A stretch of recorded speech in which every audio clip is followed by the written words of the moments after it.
So if you want to engage in sex, then it's easier now than ever to do that. But sex is not necessarily Right. intimacy. Sex is not necessarily connection. Sex is not necessarily belonging or understanding. And what people really want at the end of the day is belonging. They want understanding. They want to feel heard and seen. They want to feel loved and cared about. And sex with random strangers, 9 times out of 10 is not going to do that. It may give it to you momentarily, but it's not real and it's not deep, right? Hi, everyone. My name is Brandon, and I'm here with Gay Magazine. And right now, we are speaking with Dr. Jonathan Lassiter, who is a clinical psychologist with his own private practice at Lassiter Health Initiatives. Alongside his role as a psychologist, he is a public speaker, an author, and professor. His work specializes in the lack of inclusion of mental health practices, as well as advocating for culturally competent mental health services. He's also an on-air expert, having been featured on PBS, The Hill, iHeartRadio, SiriusXM, you name it, pretty much. Right now, we're going to be talking about sexual escapism and the loneliness epidemic. So we are really happy to have you, Dr. Lasser. It's definitely been a long time coming. How are you doing? I know it's Pride Month. It's Men's Health Awareness Week. So have you been like working a little more than usual? Have you been celebrating a little bit? What's been going on? Yeah, so definitely working a little bit more, particularly around issues that come up around people celebrating Pride. For some folks, it's a joyous occasion. For some folks, it brings up a lot of anxiety and self consciousness, body image issues, things like that. So it's been running the gamut, but very excited Mhm. and fulfilling work throughout Okay, it it sounds all. like a balance. I feel like everything is a balance. Hmm. Wouldn't really call it negative. That's just how reality is. Some people might feel differently. Some might feel another way. But okay, that sounds pretty good. I wanted to get into your practice, Lassiter Health Initiatives. I found Yeah. it pretty cool because it seems like, okay, you deal with more so public facing people. I know the description is kind of more like high achieving people who might be entering a Yeah. strata or transitioning to a strata that they're maybe not accustomed to. You, of course, you also deal with Right. same sex couples, and then you also deal with people with sickle cell anemia and also the support Yes, system. correct. And Hmm. right, and their caregivers. Yeah, so my practice is really focused on helping people that are typically underrepresented in mental health treatment. So a lot of people are more generalist, and they are treating with people with general levels of depression, anxiety for general Hmm. reasons, right? Maybe I'm stressed at my job or so on and so forth. However, the populations I serve, like high achieving Black, POC, and LGBTQ plus professionals, artists, and activists, those folks are usually, I don't want to say unicorns, but Yeah. unique in the spaces in which they occupy. So a lot of my clients are Black teachers, they are Black lawyers, Black physicians. Some of them are community activists in the LGBTQ plus space, and they are typically doing that work in environments where they are the only Hmm. one or one of few. And so a lot of what we do is, of course, we're working on depression, anxiety, stress, things like that. But we're also connecting them to the sort of systemic barriers and systems of Hmm. oppression that come into play that make it so that they are the only one or one of few in their space Hmm. in the first place, right? So we don't have a large number of Black doctors. We don't have a large number of Black lawyers. Why? Because of systemic systems of oppression like racism and capitalism and the ways in which Black children are suffer from adultification, which then gets them out of the educational system, so they never even make it through K through 12 sometimes, let alone up to that graduate Mm-hmm. school space. So we are often discussing those issues. I'm also helping clients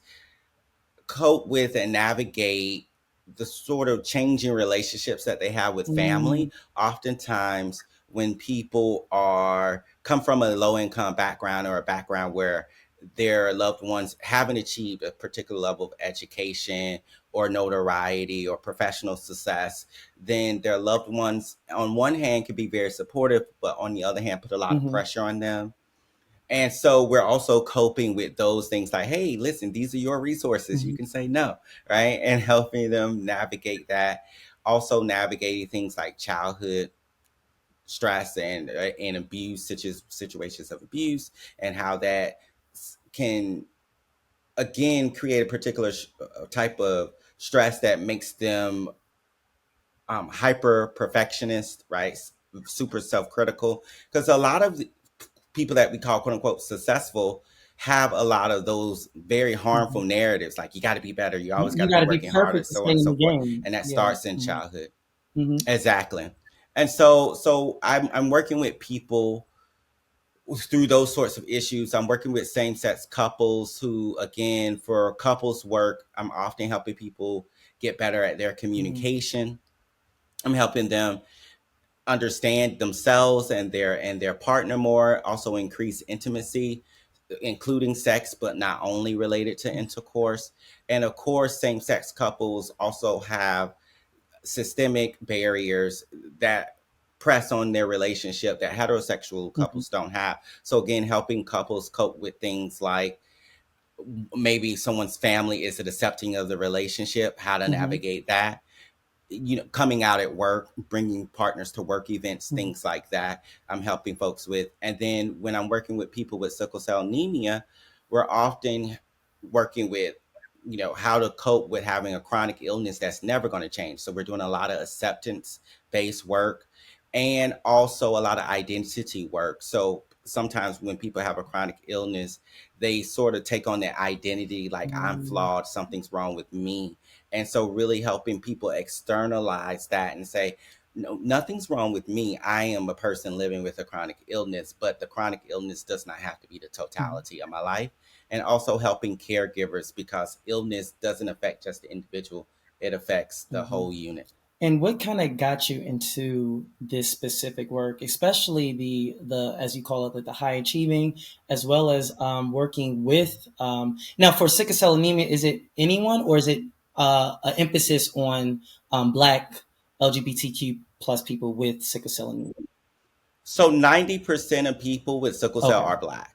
So the population, my clients tend to Mm-hmm. be Black.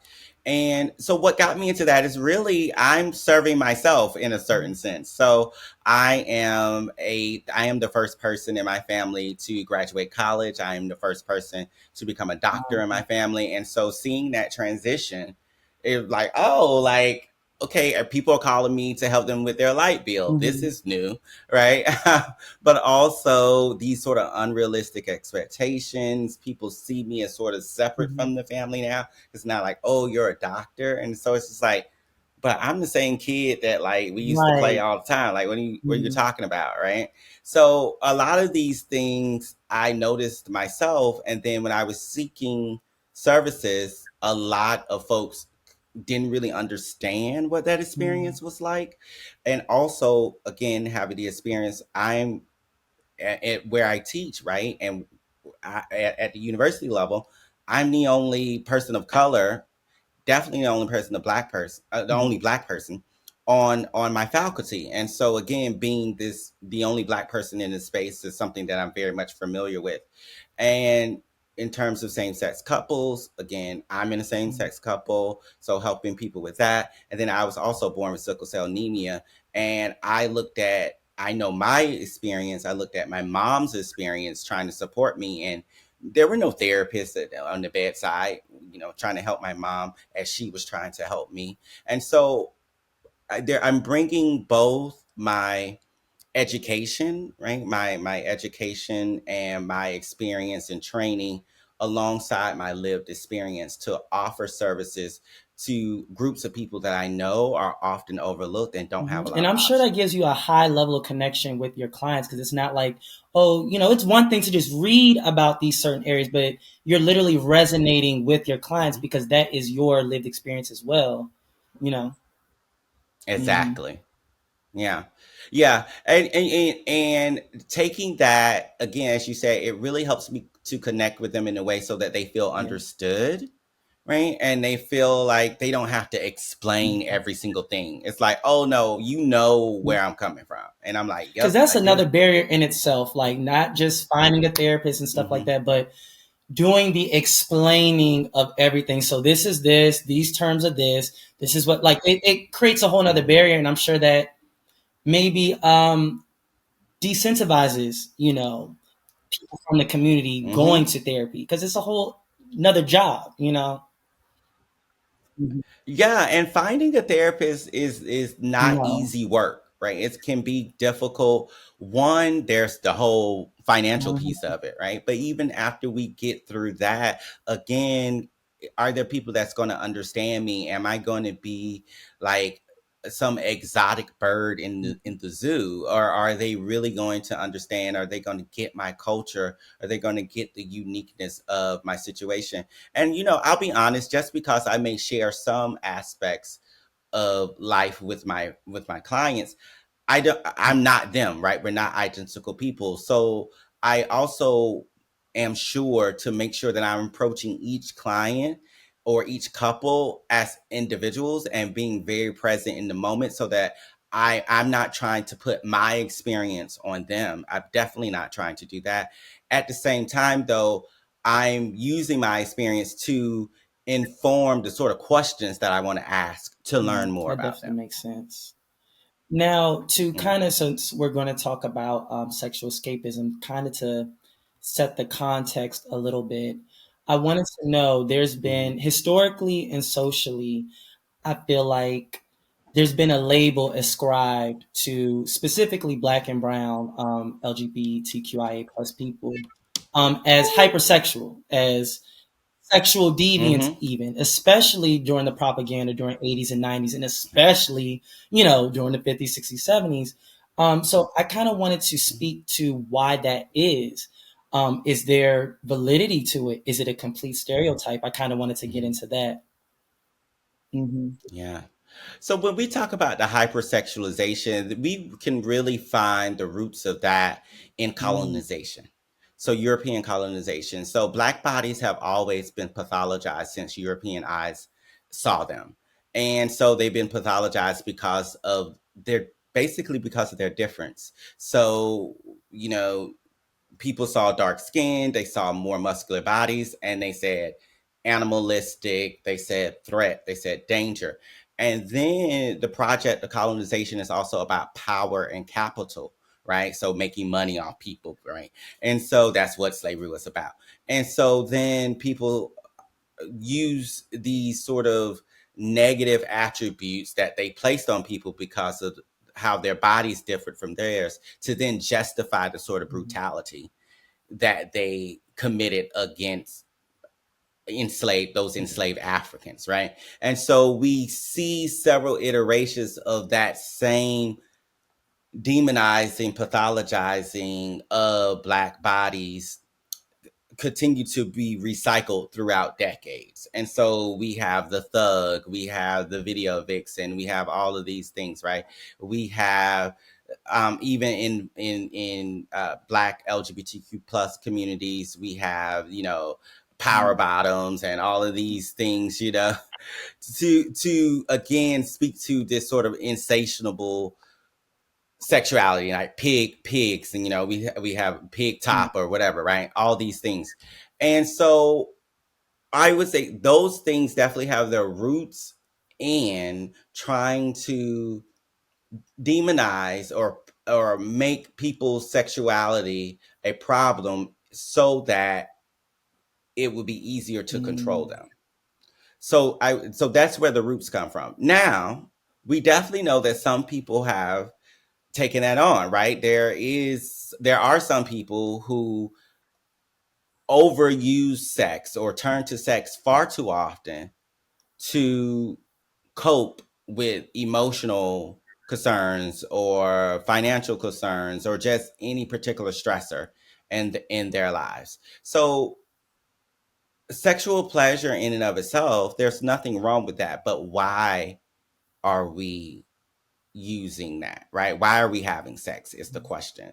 So that's one thing I want to leave the audience with is when we're trying to think about sex and whether it's healthy or unhealthy, the question to ask ourselves is why are we using that? If we are having sex because we genuinely want to connect with someone that we care about, if we're having sex because it's pleasurable, and we are also taking care of ourselves and taking care of our partners, that's one thing. But if we're having sex to escape the fact that my light bill's due and I don't know how I'm going to pay it and I'm too stressed out right now, so let me get on So, sniffies and find someone to get with, that's sexual escapism. If it's like, it's the anniversary of my mom's death and I don't want to deal with that grief, so let me find a hookup, that's sexual escapism. We're starting to see we're trying to we're trying to fulfill a need that sex can't fulfill with sex, and that's a using problem. sex to kind of cope with either traumas or honestly just Mm-hmm. Traumas, mhm. stressors, poor I was about to say mood. just feelings Yeah. of stress or just distress, uncomfortability even. Mm-hmm. So Yep. I want to point out, should we not conflate sexual escapism with, I guess, sex addiction, or are they parallels? Like I just want to make sure I'm parsing it out. Mm-hmm. Mm-hmm. So what I'll say is that they can be Okay. correlated. So sexual addiction or sexual Mm-hmm. compulsivity, right, is when a person feels very much like they have to have sex, like they have a hard time sitting with those feelings of being horny or Okay. whatnot, right? But instead they are continuing to seek sex over and over and Mm-hmm. over again, right? So that goes to compulsivity, that goes to that addiction piece, like they don't feel right if they're not having Okay. sex. Sexual escapism is when we are using sex, as you just said, right, to cope with negative emotions or emotions we don't want to feel, unpleasant emotions, right? If we're using it as a way to not think about Mm-hmm. our problems, if we're using it as a way to grieve, if we're using it as a way to boost our self-esteem, that's sexual escapism. So those things definitely overlap because we can see how if you have very low self-esteem, then you're going to constantly be seeking to have that fulfilled. And if you're using sex to do that, then that can go into sexual compulsivity or Mm-hmm. addiction. Whereas, but they don't necessarily overlap, but they Yeah, can. that makes Does sense. that That make definitely makes sense? sense. And in relation to sex addiction, you might have content creators such as people on OnlyFans or just the traditional porn stars. They might have a negative, by society, a negative attachment to, oh, you're just a sex addict. You just love sex. What are your thoughts on that? Yeah, and so my thought is that that's not necessarily so. And sex work is legitimate work, and we don't want to make that a negative Mhm. thing when it's not. Now, could some sex workers have sex addiction? Could some sex workers be doing that to escape feelings they don't want to feel? Mhm. Sure. But is that true for every single sex Yeah. worker? No, right? It's work. Part of the work that I do is like I do a lot of public speaking, but I'm really an introvert. But I don't, so people are like, oh, he's always speaking. He must love Mhm. speaking. No, I mean, it's just what I do. Right. And so, same thing with sex workers. Not to say that they might not have any pleasure from having sex, but it may not be the most pleasurable thing they do. It's like, but this is my Mhm. job. This is how I know I can pay my It's straight rent. up work, but it's just sex work Right. attached to it. But yeah. Hmm. So okay, Hmm. that definitely makes sense. It's not an umbrella. Nothing is an umbrella. I mean, nothing in general is Right. We don't want to generalized. overgeneralize. Right. We Mhm. don't. Right. We don't want to overgeneralize, and I think that's an unfair I definitely overgeneralization. agree. Now, to really for Hmm. people to have a clear picture, what are the telltale signs of sexual escapism, or maybe for loved ones of people that might Hmm. be struggling through sexual escapism? What are some telltale signs that people might see? Hmm. So again, telltale signs of sexual escapism is one, you will most likely recognize that people are having a lot of sex because they are having sex to cope with stresses, to get rid of a negative feeling that they may be having. So, and we are often stressed as people, right? Life is stressful. So one, we may see an uptick in stress.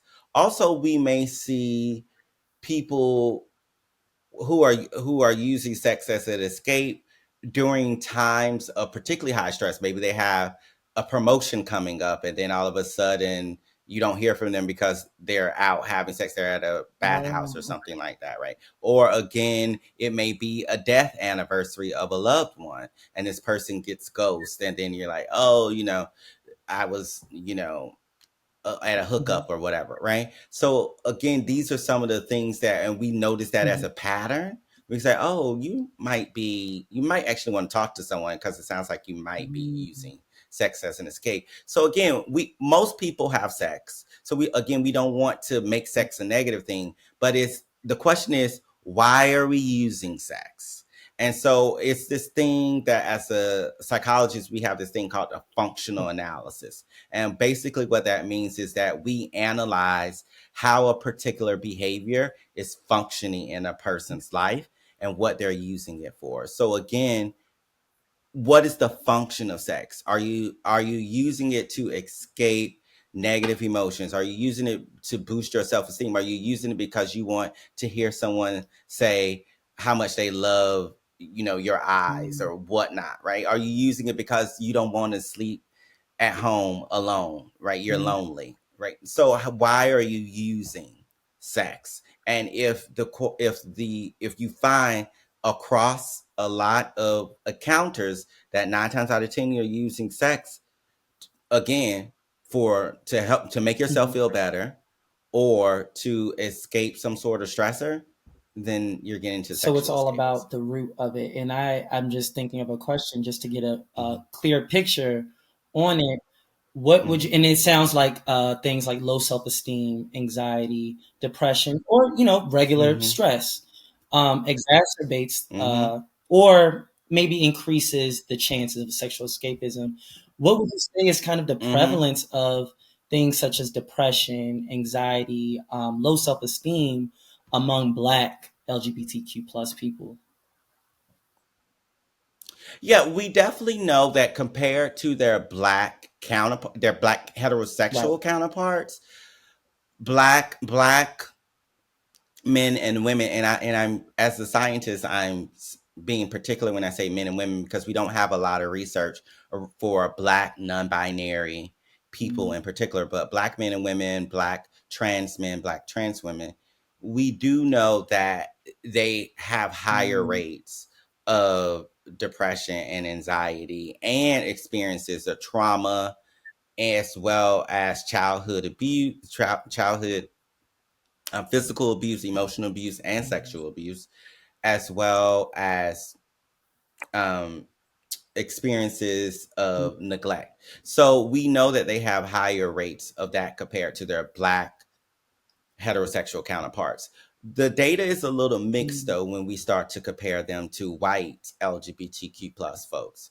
We see that the official diagnoses of things like depression, anxiety, bipolar disorder tend to be lower among Black LGBTQ plus people than their white counterparts. Mhm. Um, I think the only place where we see it be a little bit different is when it comes to suicide. So when it comes to completing suicide, thinking about suicide, Black trans women, we see that that's higher than their white trans counterparts. We do see some rates there, but outside of suicide, when it comes to depression, anxiety, stress related disorders, we don't see that more than in white groups, but we do see it more than Black Oh, heterosexuals for Black in LGBTQ relation plus to, people. okay, so you're saying, just to get a to clarify,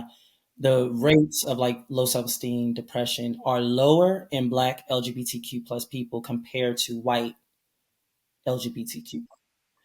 Okay. Yes, yes, right. And I don't, and I want to say low self esteem, because low self esteem is something Okay. different. The studies that I'm mentioning, like they're measuring like mental Mental health health is okay. disorders, like Mhm. right, like generalized anxiety, like major depressive disorders, right? So we see that those rates are lower for Black folks, Black LGBTQ plus people, compared to white LGBTQ plus people, but they're higher for Black LGBTQ plus people compared to Black I see what you heterosexual mean. people. Okay. Kind of like an Yeah, intraracial type of thing. exactly. Intra versus Okay. inter, right? And within the Uh huh. community, are there any groups that, in comparison, say, Black gay men, Black gay women, Black trans women, Black trans men, are there any groups that kind of have higher rates of, anxiety, depression, or in general mental health disorders? Because I want to separate that Mm-hmm. from low self esteem. Mm-hmm. Intrally, any, like, what are the rates? Mhm. Yeah, and that's a hard question to answer. One of the reasons that is hard to answer is because most of the research about Black LGBTQ plus people is actually research about Black gay and bisexual Mm, men and Black trans women. And that's due to the fact that most of that research is within the context of HIV, because that's what federal organizations fund. And so we actually don't have enough research on Black lesbian women, Black mhm, bisexual women, so on and so forth. And we definitely don't have enough research teasing out the different groups up under the Black LGBTQ plus mhm. umbrella. So we do know that again there are higher rates for everyone in that group compared to their Black heterosexual counterparts. However, when we start to we just don't have enough data to definitively say what it looks like between the groups or within the And group, I should honestly, say. that Yeah. dearth of research, you could say, is indicative of a lot of things, and that's a whole nother topic. You know, And it's a problem, and it hinders how well we can attend to the specific needs of each of those subgroups within the Mhm. community. It's a And the real fact that you problem. said, in at least in terms of funding, it the fact that HIV is certainly important. You know what I mean, but that's Hmm. not the essence of who we are. You know what I mean? Yeah. Exactly, and I think it goes back to what we were talking about earlier around pathologizing Yeah. Black bodies so much, because HIV, again, like we don't want to minimize it, is still, unfortunately, it's still a problem for too many in our Mhm. community.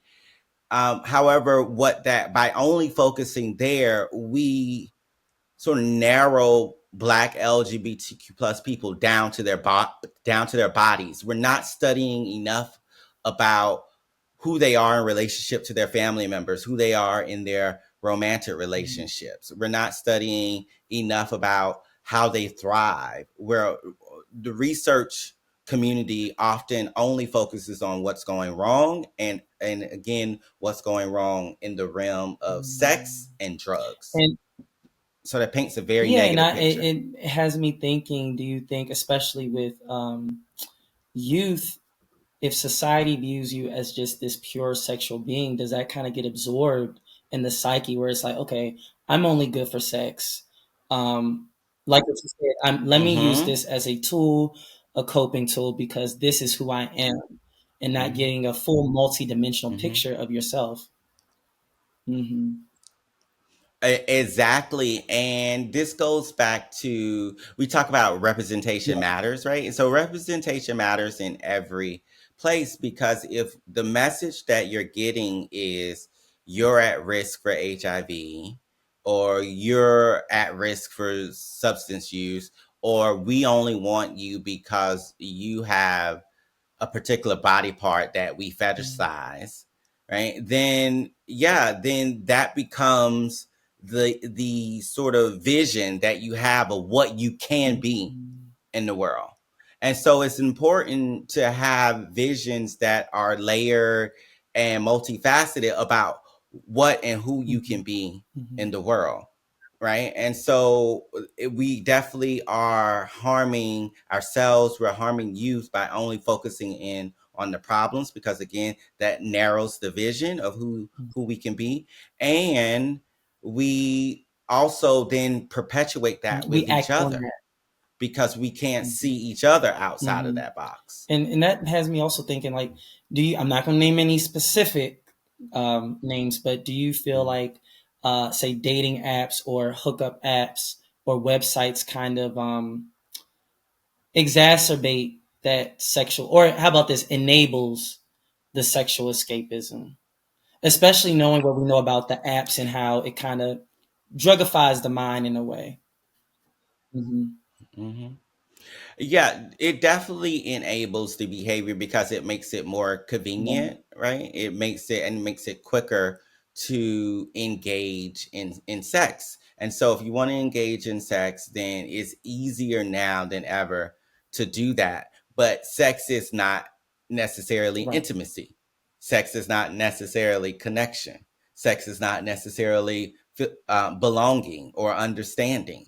And what people really want at the end of the day is belonging. They want understanding. They want to feel heard and seen. They want to feel loved and cared about. And sex with random strangers, 9 times out of 10, is not going to do that. It may give it to you momentarily, but it's not real and it's not deep. Right. And so if we move so much into the app space that we don't cultivate that outside of that space, then we still end up with those needs Mm. unmet. And with that, would you like, what are some ways to kind of deter um, sexual escapism, especially if someone has a loved one going kind of through that motion? Hmm. Hmm.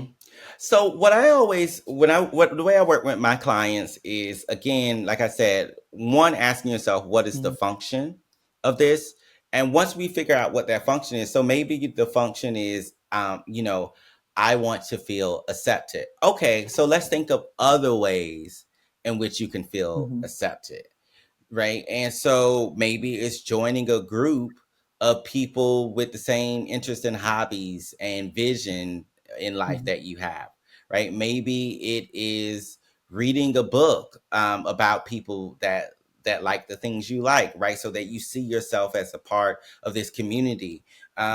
So there are different ways. Basically, I help clients find Mm-hmm. different ways to get those needs met that They are. aren't sex, and that's going to look different for each person. But that's, again, the thing. Replace How do we replace sex with activities, with how do we cultivate a community for you that allows you to actually get the needs met that you're trying to get met with sex? Because again, sex is not meeting those needs, and it's just a temporary fix, and 9 times out of 10 it leaves you feeling even Mhm. more empty. So how can we get you to do something else that's actually going to meet those needs and leave you feeling connected and not Right. And empty? like what you said, at the root, it's a sense of belonging. And for many of us, Hmm. we've been deprived of a sense of belonging. You know what I mean? Hmm. So it makes sense. It's Hmm. so linked Exactly. to the community, this sexual escapism. Hmm. Hmm. Hmm. Yeah, I mean, and that deprivation of belonging starts at Yeah. our roots, right? It starts in our families. For too many of us, we definitely have that in with our peers in school, and for some people, it continues in the workplace. So there is this sense of wanting to connect, but not necessarily knowing how to, or being afraid because they fear being Hmm. harmed. Because for some people, they have gotten the message at those earlier stages of life that to reach out for that connection, to be authentic, to be honest about who you are, could come with negative consequences, could come with harm, could come with damage, could come with people trying to abuse you, or whether that's physically Mhm. or verbally, right? So And it's a complicated picture, but it's something that we can do something about if we take the time to really start to look at ourselves in the mirror and again ask those questions. What's really going on here? This mhm, isn't working. What's really going on here? What do I really need? And allowing ourselves to really sit with the fact that what we need on one hand can seem so basic. It'd be like, wow, acceptance, like why do I need that? But also being able to have compassion with ourselves and not just dismiss that as, oh, I'm being too sensitive, or you know I should be tougher than this. No, this is what you need and you deserve this. This is a human need. And so owning that, accepting that, and then finding ways to actually mhm, get that met, that doesn't involve sex or some other harmful and behavior. also, I'm just thinking generally it's so hard for the community to find places where you can have healthy interactions. I'm just thinking about in the concept of black gay men. You think Yes. so the only way I could find somebody is through the app or nightlife in a club or somewhere like that. Mm-hmm. Ballroom has its Mm-hmm. place too, but Mm-hmm. generally speaking, at least Mm-hmm. nationwide and globally, it's little to no, Mm-hmm. healthy spaces. Yeah, it might be easier Mm-hmm. in like say New York, Atlanta, Miami, but in general, I'm thinking of people Mm-hmm. in rural areas, just isolated areas too. Mm-hmm. That makes it even harder. So it kind of feeds into that Mm-hmm. escapism, and it kind of makes it where this is my only option. You know? Yeah. But I also think that a lot of people, for whatever reason, don't, again, it goes back to possibility Okay. models, right? Because people, some people may think that's their only option because they've been told those are the only options, those are the only thing that we have available. But I'm thinking about groups like Adobe, I'm thinking about groups like Black Men's Exchange or the Gatekeepers. These are groups of Black, gay, same gender loving men, um, who are about community, who are about spirituality, who are about raising critical consciousness, that their gatherings don't revolve Mhm. around sex. Their gatherings don't revolve around being my sexual orientation or my gender identity is my only identity or is the totality Mhm. of my identity, right? Their gatherings revolve around helping people see themselves Mhm. holistically and integrating all the different parts Mhm. of them, right? I remember when I first moved to New York City back in, when was that, like Mhm. '07. One of the first groups that I went to was this group called Black Men's Exchange. And it was in this Black gay man's apartment up in Harlem. And it was this group of like 19 of us in there. And we would just go around and we would talk about, what had happened for us that week. And they would ask questions like, what does it mean to be a good brother to, in your family, but also out in the community? And how do labels like gay or bisexual or same gender loving, what does that mean to you, and how does it influence how you act in the world? So it was all of these things that helped us really do a deep dive into understanding ourselves and how to be in community. And I think because so much of the image that is thrown at us is like sex or glamour, Right. like the labels and things like, so much of these is like what you should value, that we don't have enough spaces where it's like, hey, Black man or Black woman, let's get together and do a deep dive and hold each other accountable for looking Mhm. inward, So it sounds right? like some of the resources are there, but maybe they're just not pushed out as much as certain, Hmm. They're not as right. glamorous. The talking Yeah. together one on one, like, you know what I mean? It's easier to Yeah. go to a bar, get Right. a, you know what I mean? It's, yeah. Mm-hmm. Mm-hmm. Yeah. And I'll be honest, I have some clients that they'll tell me, they're like, Doc, I know you're right, but like it just gets too Yeah. heavy. I Ooh. don't want to do it. Mm, Right. And so that's that also is real real. too. And I don't try to make anyone feel bad about that. Mhm. That's real. And you're not going to get to your healing doing the same things you've Mm, always done. You're not going to get to your healing trying to avoid pain. If you want to heal, you're going to have to face the pain. Period. There's no mm. other way. It's gonna take work. It's gonna take work. Yes. That makes, and Hmm. one of the last questions, I, at least anecdotally speaking, I feel like you mentioned representation. I I sometimes, you know, I hear stories about how, like, maybe the more the old heads might be more envious of the younger people living now because there's more representation. It's Hmm. you know, there's still a battle, but it's more representation. So maybe Hmm. that also creates more possibilities to kind of, developmentally speaking, kind of view yourself as a actualized person, as, you know, a Black queer person. Hmm. Do you see kind of that shift, or do you feel that shift with younger people compared to older Black queer people? Well, I definitely heard this discourse, these conversations around presumed jealousy of one generation of the other. And beyond all of that, to me again, it just serves to divide and Mhm. conquer. And I think that sort of talk does more harm Mhm. than good.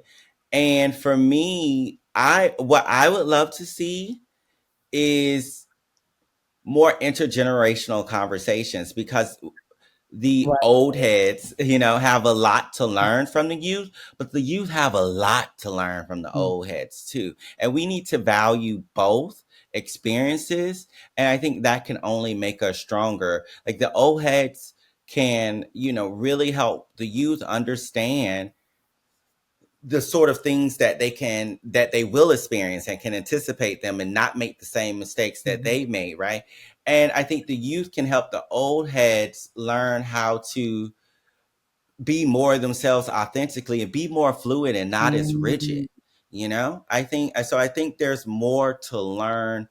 Each group has something to bring to the table, and we just have to be open to coming to that table to learn that, and not to dismiss any experience in Because that at the end of the day, conversation. we're all in the Yeah. same community, we're in the same boat.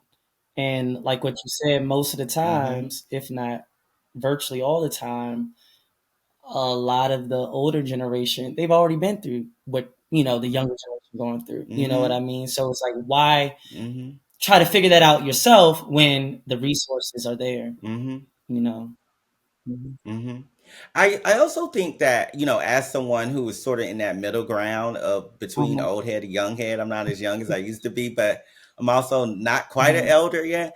One of the things that I do get a sense is that sometimes it can seem as if the younger generation doesn't tap into their Black cultural resources Mm. enough, and and they become over focused, or I should say more focused, on the sexuality Ah. piece. And I think one of the things that some of the old heads understand is that, yes, we're both Black and we're queer, but we know that the queer community isn't always a safe space. The same way the Black community isn't always a safe space. However, I think most Black queer people will tell you at the end of the day, it's those Black cultural resources that's really going to be what helps them cope and strive and make it to that next step.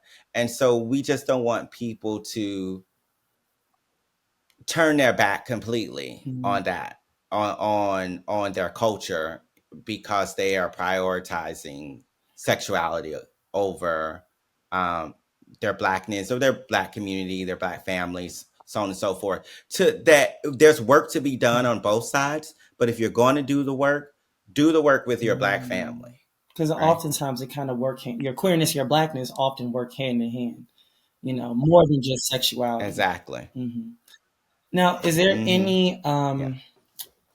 I guess, parting advice as a psychologist for those that might be, undergoing sexual escapism or might be struggling with it? Mm-hmm. I again, I just reiterate what I said hmm before is that again, ask yourself, why are you Wow. having sex? Why are you having sex? And if it's because, I want to connect with this person that I really like, this is particularly pleasurable, and that's, genuinely true, because sometimes we Right. do lie to ourselves. But if that's true, then that's one thing. But if it's like, I had a really Right. shitty day It can be simple as that. and I need to go get this, hmm get off, right? Like that's sexual hmm escapism, right? What else might you do? So I would say ask yourself why, and then try to see if you can, with the help of others, whether that is a loved one, a friend, a therapist, see if you can find a replacement behavior that's actually going to get that Okay, need sounds met. good. So it's all about the intentionality. Behind sex isn't Mm-hmm. necessarily a Mm-hmm. negative. It's a healthy Of part. course. No, sex is great. Right. We don't want to, yeah. Just to make it clear, sex is a healthy, normal part of being a Yeah. human. It's just when you get Mm-hmm. to the root, the intentionality, you know, using it outside of, let's say, pleasure or just, as a normal human, that's when it can get a Mm-hmm. little dicey, Mm-hmm. I would say. hmm So that Exactly. definitely makes sense. But thank you so much, Dr. Mm-hmm. Lassiter, for joining us. I feel like this is a really good Yeah. conversation. Well, no, it's been my pleasure. Thank you so much. This is a topic that I'm very excited to talk about because I think it's something that too many of us don't think Mhm. enough about. And so, but I think again, like you were asking, like the signs, I think we see it in our friends and sometimes in ourselves, way too much than we would Right. like to admit. And so, again, in order to be better, we have to face the pain. We have to face the things that we are hesitant to Mhm. to look at. And so that's our first step towards healing. So I'm happy to Mhm. bring more Mhm. awareness to this. Definitely. And we love to have you back to just talk about a lot of different topics. It really helps having a professional, talk about these things. It's one thing Yeah. to see discourse online, but having someone that has studied Hmm. this means the world of a difference, pretty much. Hmm Yeah. Well, I appreciate you Definitely. so Thank much. you. Thank you. All right, y'all. That was Dr. Lassiter. Hope you all enjoyed this conversation and stay updated.